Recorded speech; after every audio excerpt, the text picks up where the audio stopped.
বাংলাদেশে অনুপ্রবেশ করায় হিলি সীমান্তে এক ভারতীয় নাগরিককে আটক করেছে বিজিবি। মোদি, তুমি 15 মিনিটের জন্য ভারত বাংলাদেশ সীমান্তটা খুইলা দাও, দিলে কি করবে?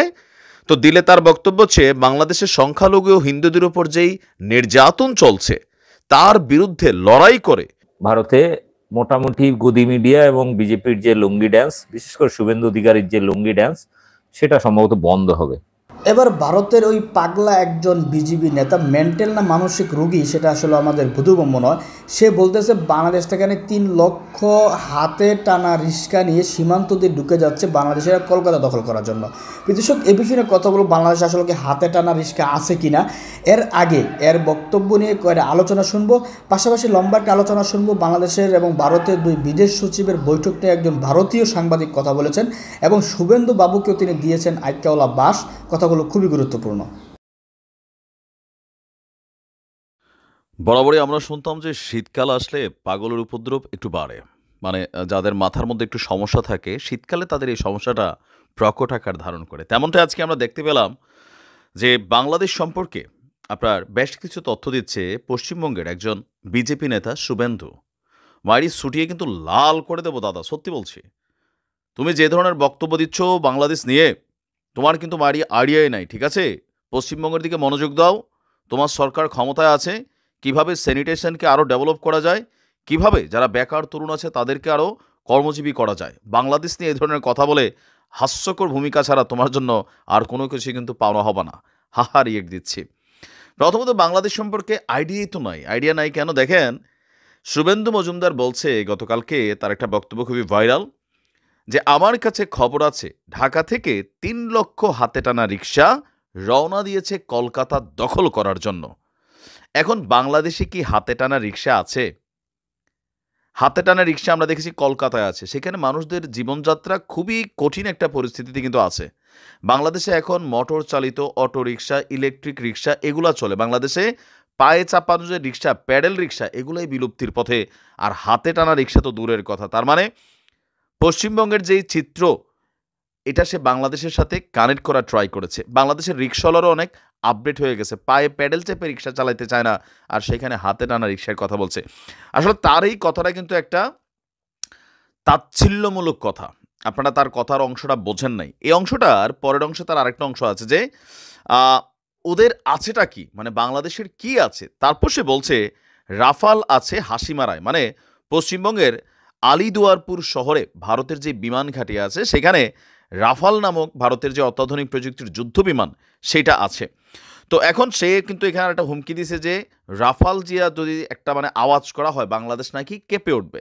এখন এই শুভেন্দু মজুমদারদের যে বক্তব্য সেটা কিন্তু প্রতিবারই বাংলাদেশকে নিয়ে হেয় প্রতিপন্নমূলক একটা বক্তব্য। বাংলাদেশের 3 লক্ষ রিক্সাওয়ালা ভারতের দিকে যাচ্ছে ভারত বা কলকাতা দখলের জন্য।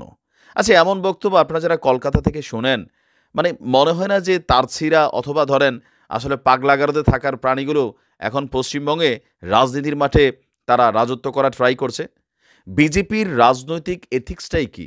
মানে মানুষকে উস্কাই দেওয়া। এদের এথিক্সের 2টা জিনিস আছে। একটা হচ্ছে বাংলাদেশকে নিয়ে যে কোনো রকম বক্তব্য, এদের যে কোনো মন্ত্রী আপনি দেখেনি যে গেল কয়েকদিন যাবৎ যতগুলা মন্তব্য আছে মমতা দিদি ছাড়া বাকিরা যে মন্তব্যগুলো করছে এরা কারা? সবাই বিজেপির বিধায়ক অথবা মুখ্যমন্ত্রী অথবা বিভিন্ন পদে থাকা এই শুভেন্দু মজুমদারদের মতন কিছু ক্যারেক্টার, যারা তাদের রাজনীতির মধ্যে জনগণকে কি বলা হয় যে ধরেন উস্কানোর জন্য বলেন অথবা জনগণের কনসেন্ট্রেশন নেওয়ার জন্য বলেন, এদের একটাই এথিক্স, বাংলাদেশ নিয়ে কথা বলো, বাংলাদেশে সংখ্যালঘু নির্যাতন হচ্ছে, বাংলাদেশে এই হচ্ছে, বাংলাদেশে সেই হচ্ছে।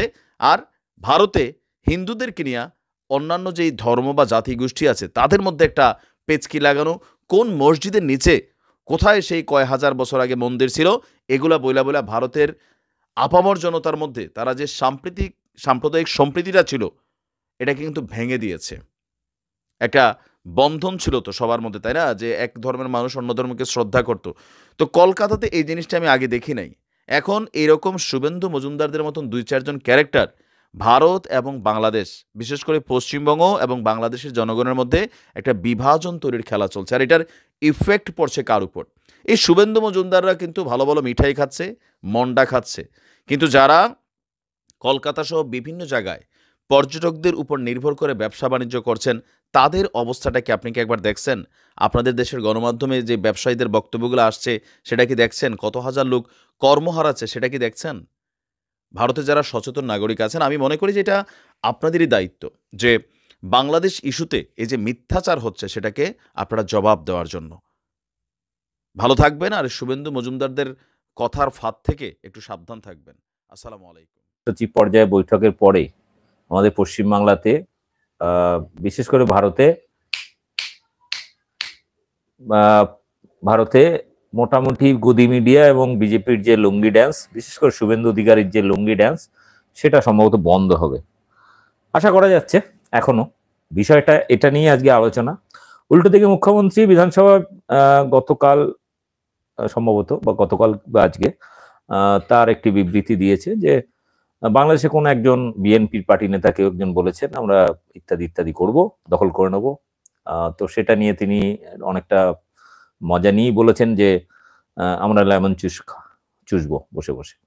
তো যাই হোক, আমি আগের দিনই এপিসোডে বলেছিলাম যে একটা সময় গদি মিডিয়া ফেক নিউজের মানে প্রতিযোগিতা শুরু করেছিল, তারপরে বাতেলাবাজি শুরু হয়েছে দুদেশের মধ্যে।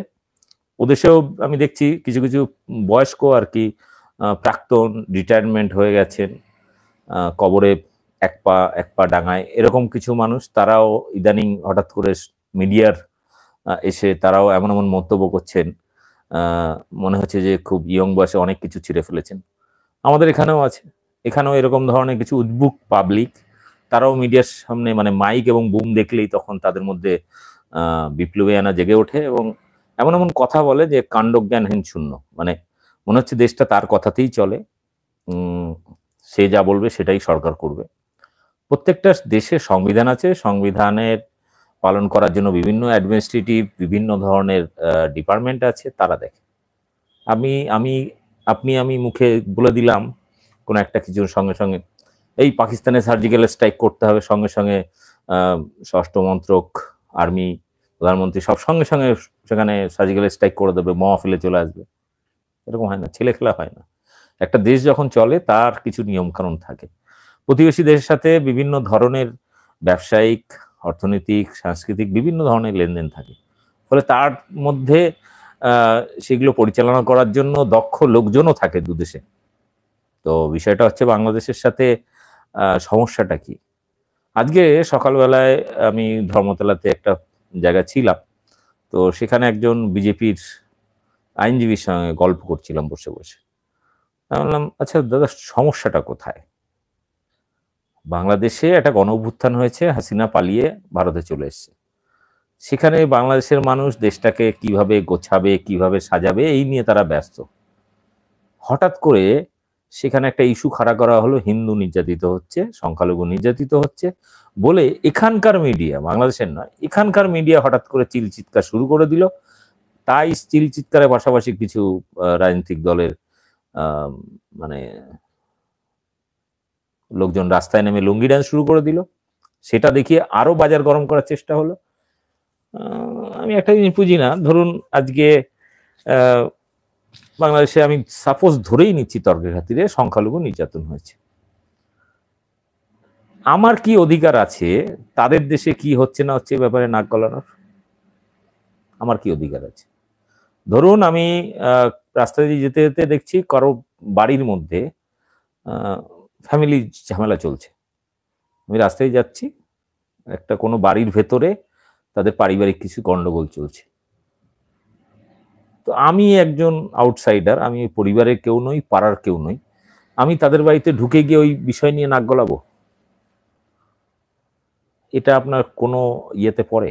আমার কি ক্ষমতা আছে ওই বিষয়টা নিয়ে নাক গলিয়ে সেই ঝামেলা মেটানোর? নেই। বরং তাদের যারা মুরব্বী আছে, তাদের যারা চিন্তাশীল ঠান্ডা মাথার লোকজন আছে, তারা ঠিক করবে সেটা, আমি বলার কে? বাংলাদেশে কি ঝামেলা হয়েছে কি না হয়েছে সেটা আমাদের এখান থেকে তো বলার, নাক গলানো কি আছে? তুমি কে? না ওখানে হিন্দু, আমরা হিন্দু, দুনিয়ার হিন্দু এক হও, মানে এই যে কনসেপ্ট, মানে বিশ্ব মানব হিন্দু আর কি। তো আমি বললাম ঠিক আছে, খুব ভালো কথা। তাহলে ভাই মণিপুর নিয়ে কি বলবো? মণিপুরটা কি চীন ফিন ছাড়িয়ে অন্য দেশে, মানে অনেক দূরে?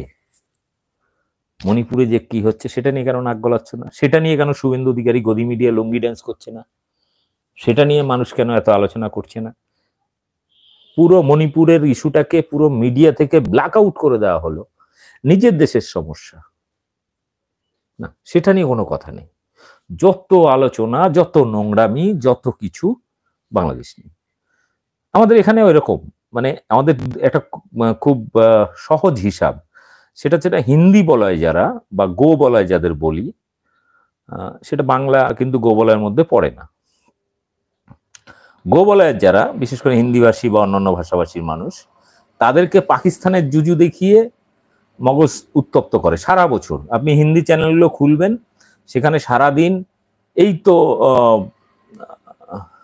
কি যেন সেনাপ্রধান চিফ এই তো রকেট লঞ্চ করে দিয়েছে পাকিস্তানের দিকে, এখনই লাহোরটা উড়িয়ে দেওয়া হবে, মোটামুটি কে কোথায় পালাবে তার হিসাব নিকাশ করে একদম কে কোন দেশে পালাবে, কে আশ্রয় দেবে, এই নিয়ে পুরোপুরি একদম মশলাদার খবর তৈরি করে সারা দিন।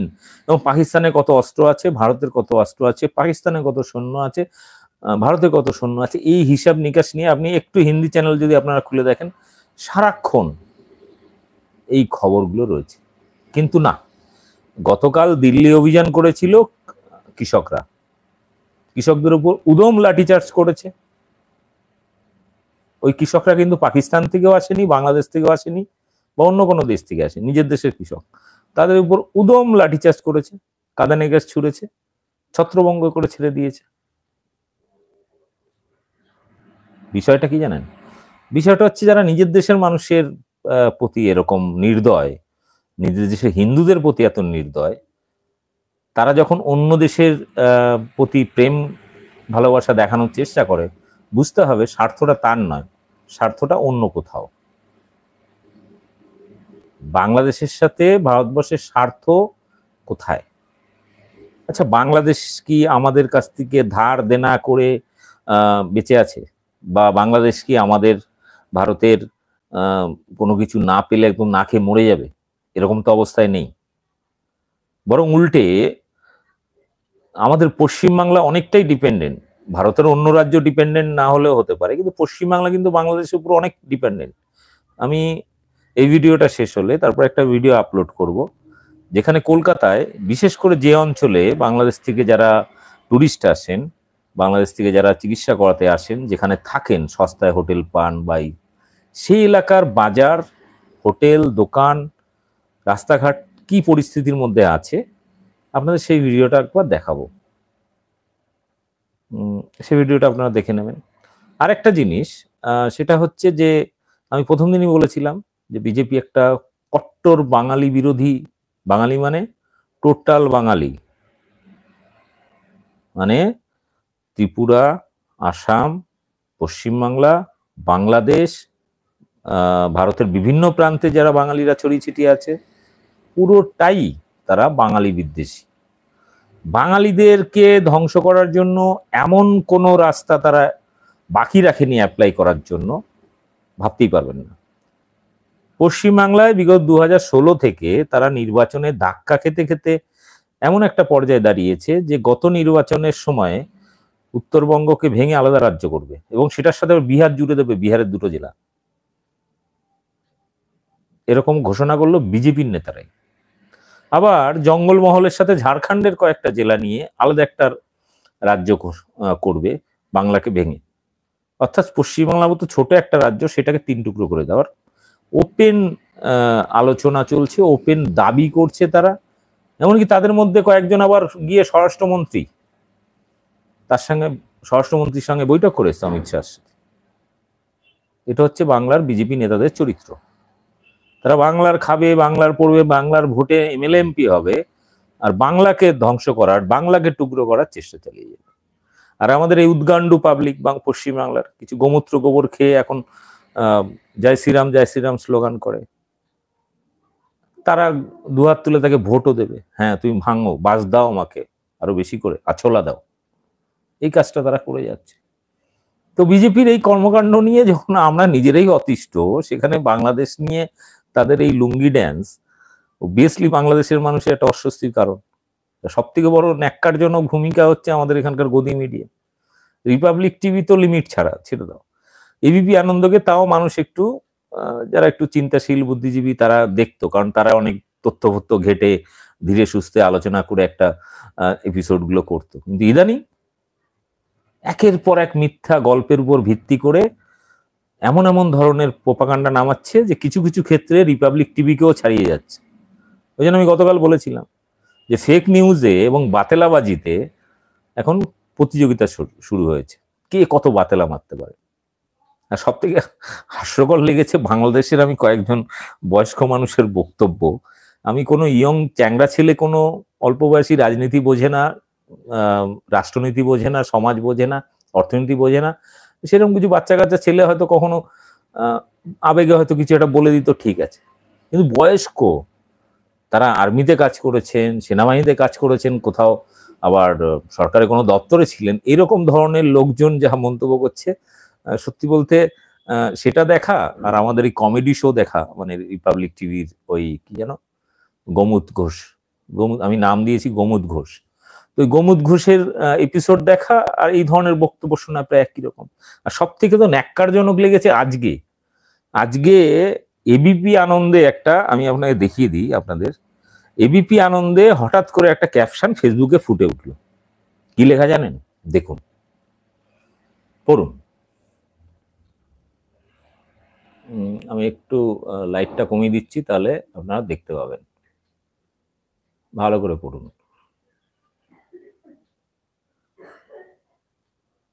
পরিষ্কার লেখা দেখা যাচ্ছে। কি লিখেছে? এখানে লেখা রয়েছে, আমার কাছে খবর, এবিপি আনন্দের নিউজ, হ্যাঁ, আমার কাছে খবর আছে ঢাকা থেকে 3 লক্ষ হাতে টানা রিক্সা রওনা দিয়েছে কলকাতা দখলের জন্য। কে বলেছেন? বক্তা হচ্ছেন আমাদের পশ্চিমবাংলার বিজেপির একমাত্র মানে সব থেকে বড় নেতা শুভেন্দু অধিকারী। আপনি এই কমেন্টটা পড়লে আপনার হাসি পাবে, স্বাভাবিক। আমি জানি না বাংলাদেশে 3 লক্ষ হাতে টানা রিক্সা আছে কিনা। আমাদের কলকাতা হাতে টানা রিক্সা আছে, বড় বাজারের এদিকে ভেতর দিকে টুকটাক কিছু কিছু এরিয়া চলে, বাকি সব জায়গায় ব্যান করে দেওয়া হয়েছে। কারণ হাতে টানা রিক্সায় কেউ চড়তে ভালো লাগে না, আর অনেকেরই বিষয়টাকে একটু একটু অমানবিক মনে হয় যে একটা লোক রিক্সার মধ্যে বসে রয়েছে আর একটা লোক হাতে টেনে ওই দৌড়ে দৌড়ে ঘোড়ার মতো দৌড়ে দৌড়ে টেনে নিয়ে যাবে, এটা অমানবিক ব্যাপার। সে তখনকার দিনে জমিদাররা এগুলো ব্যবহার করতো, ঠিক আছে। তো হাতে টানা রিক্সা, তারা নাকি ঢাকা থেকে 3 লক্ষ হাতে টানা রিক্সা তারা নাকি কলকাতায় আসছে কলকাতা দখল করার জন্য। এটা সিরিয়াসলি বলছে মিডিয়ার সামনে দাঁড়িয়ে শুভেন্দু অধিকারী। কি বলবেন একে? মানে পাগলে কি না বলে ছাগলে কি না খায়, বা ছাগলে কি না বলে পাগলে কি না খায়, মানে এরকম অবস্থা হয়ে গেছে এর। এইখানে একজন কমেন্ট করেছেন বারবার, বাংলাদেশে কোনো হাতে টানা রিক্সা নেই। তাহলে এটা কোত্থেকে আসছে? তাহলে কি শুভেন্দু অধিকারী মিথ্যা কথা বলেছে? এটা কিন্তু একদম প্রাইম টাইমে খবর এখানকার।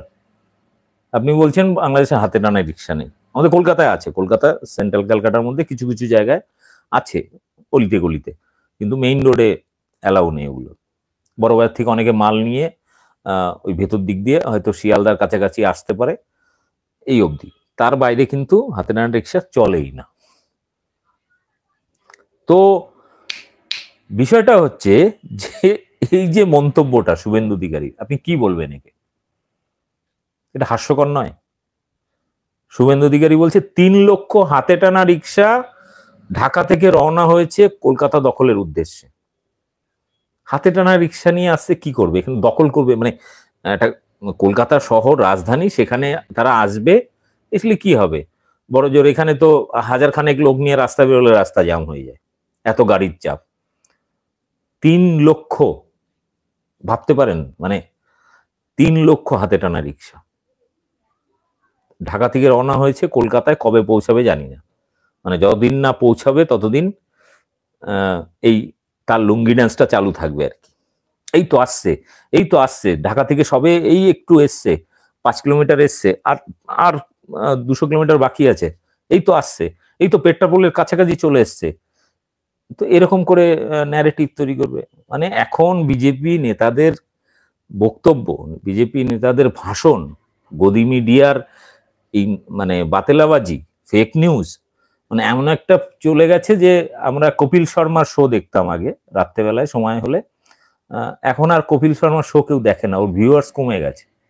এখন সবাই এই গদি মিডিয়াগুলোই দেখে টাইম পাসের জন্য, এবং সেখানে এক এক রকম ক্যারেক্টার আছে। যেমন কপিল শর্মার শোতে বিভিন্ন রকম ক্যারেক্টার প্লে করে, কেউ হয়তো মেয়ে সেজে আছে, ছেলে কেউ মেয়ে সেজে রয়েছে, কেউ ডাক্তার সেজে রয়েছে, নানা রকম ভাবে ক্যারেক্টারই হয়।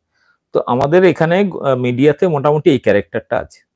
আমরা ছোটবেলায় খবর দেখতাম, শুনতাম, সেটা হচ্ছে দূরদর্শনের বা ডিডি নিউজ, এবং সেখানে খুব ভদ্রসভ্য ভাষায় চুপচাপ বলতো, নমস্কার, আজকে প্রধানমন্ত্রী বাংলাদেশের মানে কি বলে, একদম খুব নর্মাল, যে আজকে এই দেশের প্রধানমন্ত্রী ওই দেশের প্রধানমন্ত্রীর সঙ্গে বৈঠক হয়েছে, বৈঠকে এই দ্বিপাক্ষিক চুক্তি হয়েছে, এই মই স্বাক্ষর হয়েছে, আগামী দিনে এই ধরনের তারা পরিকল্পনা করেছে, নমস্কার, শেষ। একদম সিম্পল একটা ধারাভাষ্য দিয়ে দিতেন, একদম পরিষ্কার। কিন্তু এখন এই যে আপনারা দেখছেন, এই যে ছাত্ররা আন্দোলন করছে, এটা ছাত্র নয়, এরা সব জঙ্গি, এরা সব মাদ্রাসার জঙ্গি, এদের সব ট্রেনিং প্রাপ্ত, সব পাকিস্তান থেকে ট্রেনিং করে এসছে, সব আফগানিস্তান থেকে ট্রেনিং করিয়ে নিয়ে এসছে ডক্টর ইউনূস, ইত্যাদি ইত্যাদি করে চিৎকার করে টোরে মোটামুটি ঘন্টা দুয়েক চিৎকার করলো, এবং ওটা নিয়ে এবার সারাদিন একই জিনিস টেলিকাস্ট হয়ে গেল, রিপিট। তো এই কমেডি সার্কাস দেখে দেখে আমি জানি পশ্চিমবাংলা মানুষের যেমন কপিল শর্মার শো দেখা বন্ধ হয়ে গিয়ে এখন এই রিপাবলিক টিভি, এবিপি আনন্দ দেখে, বাংলাদেশের মানুষও যেহেতু বাঙালি, ফলে তারাও এগুলো দেখে মজাই পায়। এবং আমি দেখছি স্বপন আহমেদ, আপনাদের ওখানকার একজন বড় ইউটিউবার, সে তো খুব সুন্দর সুন্দর কমেডি বানিয়েছে দেখলাম, আমাদের গোমুদ ঘোষকে নিয়ে, রিপাবলিকের গোমুদ ঘোষ। তো ওই গোমুদ ঘোষের ওই ভিডিওগুলো খুব ভালো হয়েছে। আমি তো আমার নিজে ফেসবুকে ওগুলো ডাউনলোড করে করেও ছেড়েছি অনেক। আর সব থেকে ন্যাক্কারজনক বিষয় কি জানেন, তো সব দেশেই কিছু কিছু এরকম থাকে কমেডি করার লোকজন। আমি বাংলাদেশের কোনো ইয়ং ছেলে হয়তো আবেগবশে কোনো একটা হুমকি হামকা বা কিছু একটা কথা বলতো, আমি বুঝতাম চলো ছেলেটা রাষ্ট্রনীতি বোঝে না, অর্থনীতি বোঝে না, দ্বিপাক্ষিক সম্পর্ক বোঝে না, বৈদেশিক নীতি বোঝে না, চলো বলে ফেলেছে রাগের মাথায়, স্বাভাবিক, এখান দিয়ে এত ধরনের উস্কানি ফুস্কানি খবর টবর যাচ্ছে, বলে ফেলেছে। কিন্তু যখন আমি দেখছি সেখানে বয়স্ক লোকজনও এরকম বলছে, তখন আমি সত্যি বলতে সেটাও একটা খুব মজার ব্যাপার। এবং সেটাকে সিরিয়াসলি ধরে নিচ্ছে এখানকার গদি মিডিয়া। এখানে গদি মিডিয়া দেখাচ্ছে প্রাক্তন কি সেনা প্রধান বা এরকম কিছু একটা দিচ্ছে, একজন সেনা কর্মকর্তা, সে হুমকি দিয়েছে তারা কলকাতা দখল করে নেবে তারা। আচ্ছা, 4-5 দিন আগে, 4-5 দিন তারও আগে, যখন টানা 3 দিন ধরে এপিসোড চালিয়ে গেল এই গোমুদ ঘোষ রিপাবলিক টিভিতে, যে আমরা চট্টগ্রাম তো জাস্ট তুড়ি মেরে চট্টগ্রাম দখল করতে পারি, চট্টগ্রাম দখল করে নিলেই মোটামুটি বাংলাদেশ টাইপ, মানে সিরিয়াসলি সে করে এটা খবর চালিয়ে গেল একদম লাগাতার।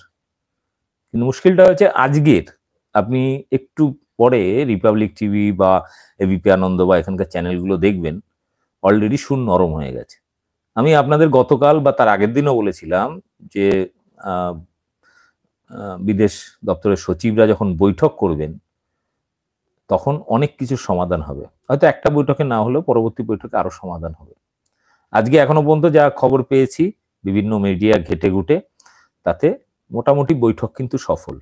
এবং আগামী দিনে ভারতের বিদেশ মন্ত্রকে যিনি গেছিলেন, তিনি যে প্রেস কনফারেন্স করেছেন সেখানে পরিষ্কার বলেছেন যে আমরা চাই আগামী দিনে এই অন্তর্বর্তীকালীন যে সরকার রয়েছে তাদের সাথে আমাদের সম্পর্ক আরো ভালো হবে এবং আরো বিভিন্ন বিষয় নিয়ে আলোচনা চলবে। ফলে খুব ইতিবাচক বৈঠক বলা যায়। এখন বাংলাদেশ তাদের মতো করে ভাববে বৈদেশিক নীতি, কি কি চুক্তি করলে তাদের স্বার্থ ভালো, মানে স্বার্থক্ষুণ্ণ হবে না, এরকম ভাবে সেগুলো চলবে, সেগুলো বিদেশ নীতি। সেই নিয়ে সাধারণ পাবলিকের মাথা ব্যথার বিষয় নেই, বরং তারা সাজেশন দিতে পারে বিভিন্ন বিষয় নিয়ে, যারা অভিজ্ঞ মানুষের তারাও দিতে পারে। সেখানে এই পারস্পরিক উস্কানি দেওয়া, মানুষের মধ্যে মানে পারলে মানে এখানে যেমন আজকে দেখছিলাম হঠাৎ করে একজন বিজেপির হিন্দিভাষী একজন নেতা, নামটা ঠিক খেয়াল নেই, আমার কাছে ভিডিওটা আছে, সেখানে কোথাও একটা মঞ্চে ভাষণ দিতে গিয়ে বলছে যে মাত্র 4 দিন, 4 দিন না কি বললো, এক সেকেন্ড আমি আপনাদের ভিডিওটা একটু দেখাই। সেখানে বক্তব্য দিতে গিয়ে এমন জ্বালাময়ী বক্তব্য দিচ্ছে যেখানে সরাসরি সে বলছে যে, আপনাদের আমি বক্তব্যটা একটু দেখাই। সেখানে সরাসরি বলছে যে আমরা বাংলাদেশ দখল করতে আমাদের 1 মিনিটও লাগবে না, মানে এরকম ধরনের হুমকি। আমি বললাম বাহ, সব বড় বড় বিপ্লবী। মানে একটা জিনিস কি জানেন, আমি ছোটবেলায় আমি অনেকদিন ফেসবুকে মাঝে মাঝে পোস্ট করি একটা কথা, যারা যুদ্ধ চায় তারা যুদ্ধে যায় না, আর যারা যুদ্ধে যায় তারা যুদ্ধ চায় না। এটা একদম বাস্তব কথা। সেটা হচ্ছে যারা যুদ্ধ চায় তারা কোনোদিন যুদ্ধে যায় না, আর যারা যুদ্ধে যায় অর্থাৎ যারা যুদ্ধ করে তারা কোনোদিন চায় না যে যুদ্ধ হোক, কারণ প্রাণটা তাদের যায়। এবং যারা বর্ডারে আছে বা যুদ্ধ করেন, যে সমস্ত সেনা কর্মী রয়েছেন বা আর্মি রয়েছেন, তারা প্রত্যেকে চায় তারা ডিউটি শেষে জীবন্ত বাড়িতে ফিরুক, তার পরিবার বাচ্চা কাচ্চা নিয়ে সুখে সংসার করুক। প্রত্যেকে চায়। কেউ চায় না যে আমি ডিউটিতে গিয়ে মারামারি করে মরি, কেউ চায় না, পৃথিবীর কেউ চায় না। বিষয়টা হচ্ছে যে যারা ওই যুদ্ধের উস্কানি দিচ্ছে, যে সমস্ত চ্যানেল বা যে সমস্ত পলিটিক্যাল পার্টি বা যে সমস্ত ব্যক্তি, আবেগের বশে হোক, রাজনৈতিক স্বার্থে হোক, তার টিআরপি বাড়ানোর জন্য হোক, আচ্ছা তারা কি যুদ্ধে যাবে কোনোদিন? যাবে না। আপনাদের মনে আছে পাকিস্তানের সঙ্গে মোটামুটি এর আগে যখন সার্জিক্যাল স্ট্রাইক হয়েছিল, সেই সময় আমরা ফেসবুকে পোস্ট করেছিলাম যে ভারতবর্ষে আর্মি, পুলিশ, বিভিন্ন ধরনের বাহিনী রয়েছে, তা সত্ত্বেও ভারতবর্ষে এমন একটি সংগঠন রয়েছে আরএসএস, যারা প্যারালাল ভাবে তাদের সদস্যদেরকে অর্থাৎ স্বয়ংসেবকদের জন্য তারা ট্রেনিং দেয়, অস্ত্র ট্রেনিং দেয়। পশ্চিমবাংলায় হয়তো সরাসরি হাতে অস্ত্র তুলে নেয় না, কিন্তু আমরা গুজরাটে দেখেছি, ছত্তিশগড়ে দেখেছি, হরিয়ানায় দেখেছি, বিভিন্ন জায়গায় সেখানে সরাসরি রীতিমতো AK-47 নিয়ে ট্রেনিং হয়। আবার এরাই দাবি করে যে মাদ্রাসায় নাকি জঙ্গি ট্রেনিং দেয়। গত 3 বছর আগে একটি ভিডিও আমি অনেক খেটে খুঁটে তৈরি করেছিলাম, যে ভিডিওতে বাংলাদেশের বহু মাদ্রাসা এবং যে মাদ্রাসার সিলেবাস ঠিক হয় দিল্লি থেকে, উত্তরপ্রদেশ থেকে, এবং বহু এরকম মুসলিম এনজিও এবং সংগঠন আছে বাংলাদেশে যারা মূলত ভারতে বিজেপি এবং বিশেষ করে যোগী সরকার থেকে ফান্ড দেওয়া হয়। এইটা নিয়ে তথ্যবহুল একটা ভিডিও আছে, ওই ভিডিওটা আবার আমি পুনরায় আপনাদেরকে পোস্ট করে দেখাবো। অর্থাৎ একটা দেশে যেমন ধরুন ইসকনের কথা আপনারা বলেন, ইসকন কিন্তু বাংলাদেশের ইসকন আমি যেটুকু জানি সেটা হচ্ছে আমেরিকা থেকে নিয়ন্ত্রিত হয়, ভারত থেকে না। এবং ভারতের ইসকনের সাথে বাংলাদেশের ইসকনের যে খুব একটা ভালো সম্পর্ক এরকমও নয়, কারণ সাম্প্রতিককালে আমি ইসকনের যে প্রেস কনফারেন্স দেখেছি বাংলাদেশের, সেখানে কিন্তু ভারতের বিজেপি সম্পর্কে বা ইসকনের কাজকর্ম সম্পর্কে বা মন্তব্য সম্পর্কে কিন্তু কড়া সমালোচনা করা হয়েছে। আমি এটাও দেখেছি যে বাংলাদেশের ইসকন তাদের থেকে বহিষ্কৃত যে চিন্ময় কৃষ্ণ দাস, তার সম্পর্কে যে মন্তব্য করেছে সেটাও কিন্তু দেখেছি। কিন্তু সেখানকার বহু হিন্দু সংগঠন তারাও সরাসরি কিন্তু মিছিল করেছে, তারা প্রেস কনফারেন্স করেছে এবং আমাদের পশ্চিমবাংলার বিজেপিকে, শুভেন্দু অধিকারীকে নাম করে সরাসরি আক্রমণ করেছে এবং গদি মিডিয়াগুলোকে, রিপাবলিক টিভির নাম করেই কিন্তু তারা সরাসরি সমালোচনা করেছে। তো বিষয়টা হচ্ছে এটাই যে এই যে দ্বিপাক্ষিক বৈঠকটা হলো আজকে বাংলাদেশের দীর্ঘ 2 ঘন্টা, এবং তারপরে যে প্রেস বাইট দিয়েছে তাতে যা কয়েকটা লাইন যেটুকু শুনেছি তাতে এটা কিন্তু পরিষ্কার যে মোটামুটি শুভেন্দু অধিকারীর, বিজেপির এবং যারা গুজব ছড়াচ্ছিল এবং যে সমস্ত নিউজ চ্যানেলগুলো রয়েছে, গদি মিডিয়া যাদের বলি, তাদের মানে সমস্ত রকম প্রচারায় কিন্তু প্রায় জল ঢেলে দিল।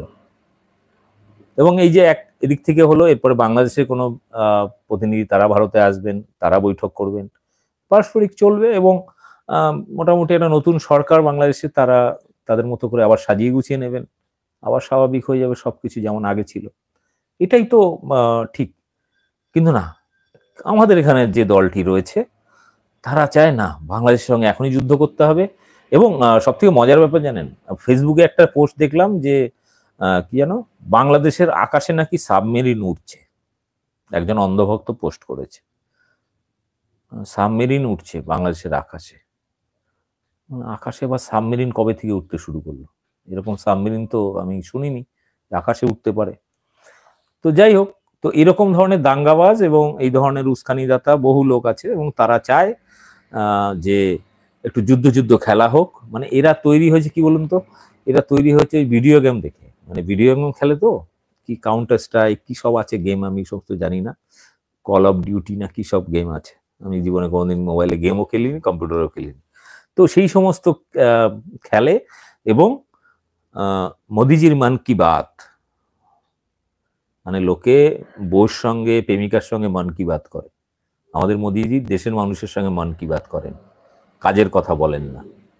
তো যাই হোক, এখন বিষয়টা হচ্ছে আমাদের আজকে আমার খুব হাসি পেয়েছে, আবার রিপিট করছি, শুভেন্দু অধিকারী সাংবাদিক সামনে বলছে ঢাকা থেকে 3 লক্ষ হাতে টানা রিক্সা নিয়ে কলকাতা দখলের উদ্দেশ্যে রওনা দিয়েছে।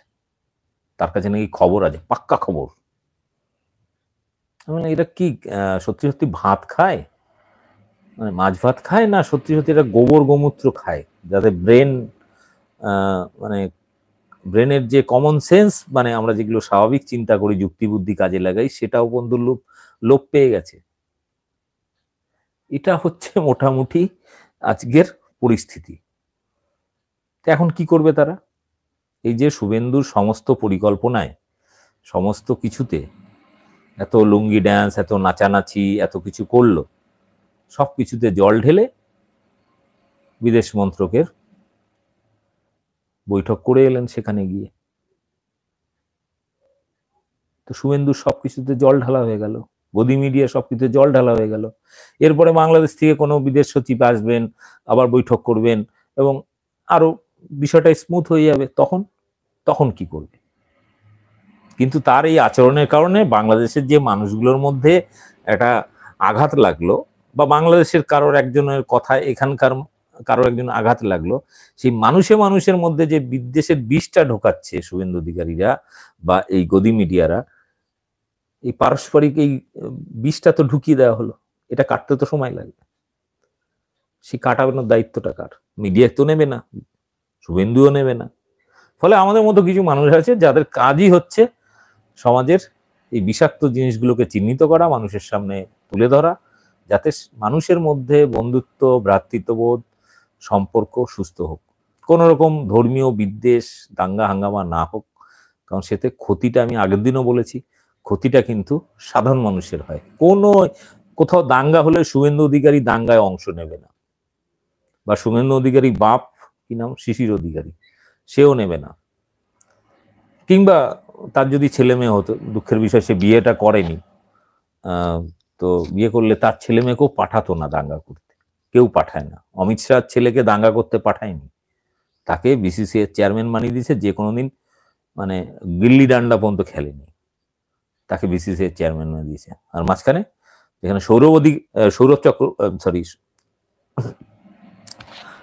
সৌরভের ইয়ে ছিল আর কি, ক্যাপ্টেন হওয়ার কথা, চেয়ারম্যান হওয়ার কথা, সেখানে তাকে ছেটে বাদ দিয়ে দেওয়া হলো, যে খেলাটা বোঝে। কারণ সৌরভ গাঙ্গুলির পুরো মানে যে তার ব্যক্তিগত যে দক্ষতা, সেটা সারা পৃথিবীর মানুষ জানে। বাঙালি মাত্রেই তাকে, যারা ক্রিকেট প্রেমী তারা প্রত্যেকে তাকে ভালোবাসে। আমি অবশ্য খেলাধুলোর লোক নই, ওই জন্য খেলাধুলো খুব একটা দেখি না, কিন্তু এটা দেখেছি যে সৌরভ গাঙ্গুলিকে চেয়ারম্যান না বানিয়ে অমিত শাহর ছেলেকে বানানো হলো, যে কোনোদিন। আচ্ছা, আমি আরেকটা উদাহরণ দিই আপনাদের। আমাদের এই যে কৃষকদের যে পুলিশ করলো, পেটালো দিল্লিতে, তো শুভেন্দু অধিকারী এটা নিয়ে কোনো বিবৃতি দেয়নি কেন? অর্থাৎ ভারতের হিন্দু কৃষক যদি মার খায় তাহলে হিন্দু দরদ জাগে না, হিন্দু ছাত্ররা যদি মার খায় আন্দোলন করতে গিয়ে তাতে একবারের জন্য শুভেন্দু অধিকারীর চোখে জল আসে না, হিন্দু শ্রমিকরা যখন আন্দোলন করে তাদেরকে যখন পুলিশ পেটায় তখন সেটা নিয়ে তার পেটে ব্যথা হয় না, কোনো রকম কিছুতেই হয় না। অর্থাৎ নিজের দেশের হিন্দু আন্দোলনকারীদের উপর যখন মোদির পুলিশ, অমিত শাহর পুলিশ যখন টর্চার করে, যোগীর বুলডোজার যখন পিষে দেয়, তখন দরদ জাগে না। দরদ জাগছে বাংলাদেশের হিন্দুদের নিয়ে। আরেকটা জিনিস, সেটা হচ্ছে বাংলাদেশের থেকে সম্প্রতি বিগত কয়েক বছর ধরে যারা এসেছেন, যাদের বাংলাদেশে অলরেডি বিভিন্ন জায়গায় তাদের ন্যাশনাল আইডি কার্ড বলুন, রেশন কার্ড বলুন, বাংলাদেশে ভোটার কার্ড বলুন, যাদের নাম রয়েছে, যারা এখানে এসছে এখানেও এক ধরনের আইডি কার্ড বানিয়েছেন, তাদের কপালে কিন্তু শনি আছে। শুভেন্দুর বাবাও বাঁচাতে পারবে না। এর আগেও আমি অনেকগুলো এপিসোডে বলেছি, কারণ সেটা নিয়ে এর আগেও অনেকগুলো ভিডিও আছে, আবার নতুন একটা ভিডিও আসছে, কারণ নতুন একটা তথ্য সামনে আজকে কিছুক্ষণ আগে মানিক মণ্ডল অর্থাৎ মানিক ফকির তিনি আমাকে ফোন করে জানালেন সুপ্রিম কোর্টে একটা রায় বেরিয়েছে, যে রায়তে এক ব্যক্তি সম্পর্কে দিয়েছে, সেটা নিয়ে ফেক নিউজ ছড়ানো শুরু করেছে কিছু কিছু সংবাদ মাধ্যম। তো সেটা নিয়ে কাউন্টার ভিডিও আসবে কালকের মধ্যে। এই জন্য বাংলাদেশ থেকে একটা জিনিস, এখানে একটা কথা বলার হয়নি, আমি আপনাদের বলেছিলাম একটা এপিসোড করব, এই এপিসোডটা করব, সেটা হচ্ছে বাংলাদেশ থেকে যারা ভারতে এসেছিলেন বিভিন্ন সময়, বিগত আমার বয়স ধরুন এখন 44+, 45 হতে চলল, আমার মোটামুটি 7-8 বছর বয়স থেকে সায়েন্স ক্লাব করি, মানে যথেষ্ট সচেতন ছেলে। তো দীর্ঘ মোটামুটি 30-35 বছরের এক্সপিরিয়েন্স থেকে আমি দেখেছি যে বাংলাদেশ থেকে যারা এসেছে তাদের ব্যবহারিক, আর্থিক এবং বিভিন্ন রকম বিষয় সম্পর্কে আমার প্রচুর চাক্ষুষ অভিজ্ঞতা আছে। সেগুলো নিয়ে একটা এপিসোড করতে চাই, বাংলাদেশি যারা এসছেন এখানে, হিন্দুরা বিশেষ করে তাদের সম্পর্কে। উল্টো দিকে এরা বলছে, মাঝে মাঝে একবার বলে দিল বর্ডার খুলে দিতে হবে। আমরা বারবার দাবি করেছিলাম শুভেন্দু অধিকারীর কাছে, বিজেপির কাছে, যে এত যখন হিন্দু দরদ, তাহলে এক কাজ করুন না, হিন্দুদের জন্য বর্ডারটা খুলে দিন, আর এদেশে যারা অলরেডি রয়েছে তাদের নিঃশর্ত নাগরিকত্ব দিয়ে দিন। হিন্দু মানেই ভারতীয় নাগরিক, তো সেটা নাগরিকত্ব না, সেটা করা যাবে না, বরং উল্টে বাংলাদেশি সন্দেহে গ্রেপ্তার করে জেলে পুরে দিতে হবে, ডিটেনশন ক্যাম্পে পাঠাতে হবে, তারপরে মোটামুটি বাংলাদেশের তথ্য প্রমাণ হাতে এসে গেলে তাকে ফেরত পাঠিয়ে দিতে হবে বাংলাদেশে। এই জিনিসটা কিন্তু শুভেন্দু অধিকারীর মধ্যে আমরা বহুবার বলেছি, কিন্তু এটা নিয়ে টু শব্দ করতে রাজি নয়। তুমি হিন্দু দরদ দেখাবে, আবার হিন্দুরা এখানে এলে তাদেরকে আবার লাথি মেরে বাংলাদেশে পাঠানোর হুমকি দেবে এবং সেরকম আইন পাশ করবে, এটা কি ধরনের হিন্দু প্রেম ভাই? আর আমাদের এখানে মূর্খ কিছু মতুয়া থেকে শুরু করে কিছু কিছু লোক আছে যারা বাংলাদেশ থেকে আসা, তারা অনেকটা সেরকম। আমি এর আগে একটা কথা বলতাম, কোনো হিন্দু যদি মোল্লা হয় তাহলে অধিক পরিমাণে গরু মাংস খায়। শুভেন্দু অধিকারী তৃণমূল ছিল তখন গরু মাংস খেত, এখন বিজেপিতে যাওয়ার পরে নাকি বিশাল বড় সনাতনী হয়ে গেছে। তো বাংলাদেশ থেকে যারা এপারে আসে, এসে মোটামুটি প্রথমে বিজেপিটা করে, ভাবে এটা নাকি হিন্দুদের পার্টি। বিগত 10-12 বছরে বিজেপি মোটামুটি হিন্দুদের জন্য যা যা আছলা দিয়েছে, আমার মনে হয় মুসলিমদেরও এত আছলা বাজ দেয়নি। তার বহু হিসাব নিকাশ তথ্য আমার চ্যানেলে বহু ভিডিওতে আছে। যাই হোক, এবারে আপনাদের একটু প্রশ্ন উত্তর পর্ব, যে আজকে যে আলোচনা হয়েছে কি মনে হচ্ছে যে মোটামুটি ভালো ফল হতে পারে? একজন লিখেছেন, উজ্জ্বল হোসেন লিখেছেন, দাদা কলকাতা মিডিয়াগুলোকে রাজ্য কন্ট্রোল করার ক্ষমতা রাখে না। না, এটা কেন্দ্রীয় সরকারের ব্রডকাস্টিং ডিপার্টমেন্ট থেকেই কন্ট্রোল হয়, স্বরাষ্ট্র মন্ত্রক থেকে ডিপার্টমেন্ট থেকে হয়, রাজ্য সরকারের কন্ট্রোলে নেই। রাজ্য সরকার হয়তো কিছু ওয়ার্নিং দিতে পারে বা বড়জোর কমপ্লেন করতে পারে, তার বেশি কিছু করার ক্ষমতা রাজ্য সরকারের এখতিয়ারে নেই। আরেকটা লিখেছেন প্রশ্ন পাঠাতে পারেন, এবার এক এক করে একটু উত্তর দেওয়ার চেষ্টা করি। দাদা, পাকিস্তানে মৌলবাদ, বাংলাদেশে মৌলবাদ, কারণ এই দুটো দেশ মুসলিম প্রধান দেশ, কিন্তু নেপাল তো হিন্দু প্রধান দেশ নেই, মায়ানমার এসব দেশে মুসলমান নেই, থাকলেও অনেক কম। তাহলে কে লিখছেন? মাসুদ রানা, পাকিস্তান বাংলাদেশে মৌলবাদ, এই দুই দেশে মুসলিম প্রধান দেশ, কিন্তু নেপালে হিন্দু। না না, একটা কনসেপ্ট তো চালু করা ছোটবেলা থেকে শেখানো হয়েছে, দাড়িয়ালা টুপিয়ালা মানেই হচ্ছে জঙ্গি। দাড়িয়ালা টুপিয়ালা মানেই জঙ্গি। এবং দেখবেন সমস্ত সিনেমাতেও দেখানো হয় এরকম ভাবেই। ভারতবর্ষে যত সিনেমা তৈরি হয়, মোটামুটি বেশিরভাগ সিনেমা যারা তৈরি করেন তা অধিকাংশই হচ্ছে মারওয়াড়ি কিংবা উচ্চবর্ণের হিন্দু, এবং যারা গল্প লেখেন তারাও। ফলে সেই গল্পে ভিলেন মুসলিম হতেই হবে, দাড়িয়ালা টুপিয়ালা হতে হবে, ইয়া বড় বড় চোখ হতে হবে, খুব রাগী মেজাজের হতে হবে, হাতে অস্ত্র থাকতে হবে। তো এরকম একটা সিনেমার মতো ক্যারেক্টার হিসেবে ছোটবেলা থেকে যদি বাচ্চাদের মগজে ঢোকানো হয়, তাহলে একটা বাচ্চা ভাবতেই শুরু করবে, হ্যাঁ সত্যি জঙ্গি মানে তো মুসলিম, মুসলিম মানেই জঙ্গি। কিন্তু কোনো হিন্দু ছেলে যদি হাতে অস্ত্র নিয়ে কাউকে খুন করে জয় শ্রীরাম বলে, তাহলে সেটা কিন্তু জঙ্গি নয়, সেটা হচ্ছে ধর্ম রক্ষার জন্য বীর। ইয়া দেবী সর্বভূতেষু, কি একটা স্লোগান আছে না, না যদা যদা হি ধর্মস্য গ্লানি ভবতি ভারত অভ্যুত্থান ধর্মস্য সৃজন্মহম, কি একটা আছে, তো আমি ভুলে যাই, সংস্কৃত তো পড়তে পারি না, দাঁত ফাত ভেঙে যায়। তো সেখানে আছে যখন যুগে যুগে যখনই অধর্মের উদ্ভব হবে, তখনই আমি যুগে যুগে আবির্ভূত হব তাকে ধ্বংস করার জন্য, অধর্মকে ধর্ম প্রতিষ্ঠা করা, অধর্মকে ধর্ম মানে ধ্বংস করে ধর্ম প্রতিষ্ঠা করব, এরকম। ফলে এরা ভাবতে শুরু করেছে যে আমি যদি কোনো মোল্লা মারি তাহলে সেটা ধর্ম রক্ষার জন্যই হচ্ছে, সেটা জঙ্গি না। কিন্তু মুশকিলটা হচ্ছে ভারতবর্ষে কেন, পৃথিবীর বিভিন্ন দেশে, আমেরিকা পর্যন্ত আরএসএস এবং বজরং দল থেকে শুরু করে মোটামুটি তাদের কিছু শাখা সংগঠন আছে, তারা কিন্তু আমেরিকাতে রীতিমতো টেরোরিস্টদের যে লিস্ট, টেরোরিস্ট অর্গানাইজেশন লিস্ট, সেখানে কিন্তু এই দল, এই মানে আরএসএস, বজরং দল, হিন্দু পরিষদ, এই সংগঠনগুলোর নাম কিন্তু ওখানে ছিল, পরবর্তীকালে তুলে দিয়েছে। কারণ আমাদের মোদিজি গিয়ে সেখানে ভোট প্রচার করে। আমি জানি না আমাদের ভারতবর্ষের কোন আইনের বলে প্রধানমন্ত্রী এই কাজটা করেছিলেন, যে আমেরিকাতে গিয়ে ট্রাম্পের হয়ে ভোট প্রচার করতে যেতে পারেন। লজ্জার ব্যাপার। পৃথিবীর বিভিন্ন দেশে যেখানে যেখানে মুসলিম প্রধান দেশ, 57টি সম্ভবত মুসলিম কান্ট্রি, তার মধ্যে যে কটা দেশে তেল পাওয়া যায় সেই কটা দেশেই কিন্তু ইসলামিক জঙ্গি গোষ্ঠী আছে, এরকম প্রচার করা হয়। তো বিষয়টা হচ্ছে, তুমি আমেরিকা থেকে আসবে, এসে আমার দেশের তেল লুট করে নিয়ে যাবে, আমি প্রোটেস্ট করলেই, আমি প্রতিবাদ করলেই আমি জঙ্গি। ভারতবর্ষের স্বাধীনতা ইতিহাস যারা পড়েনি তারা বুঝতে পারবে না। স্বাধীনতা ইতিহাসে আমরা সব থেকে বড় টেররিস্ট হিসাবে নাম ছিল হচ্ছে ভগৎ সিং এর। ভগৎ সিং এর টেররিস্ট বলা হতো, ব্রিটিশ বলতো ভগৎ সিং একটা টেররিস্ট, জঙ্গি। কি করে বলতো? কারণ ব্রিটিশদের বিরুদ্ধে লড়াই করছে নিজের দেশ স্বাধীন করার জন্য। তো যাই হোক, দাড়িয়ালা টুপিয়ালা কেউ যদি আন্দোলন করে তাহলে সে হয়ে যায় নিজের দেশ স্বাধীন করার জন্য, আমেরিকাকে তাড়ানোর জন্য সে হয়ে যায় জঙ্গি।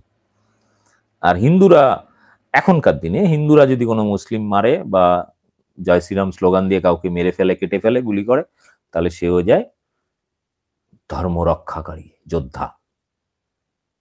বাহ,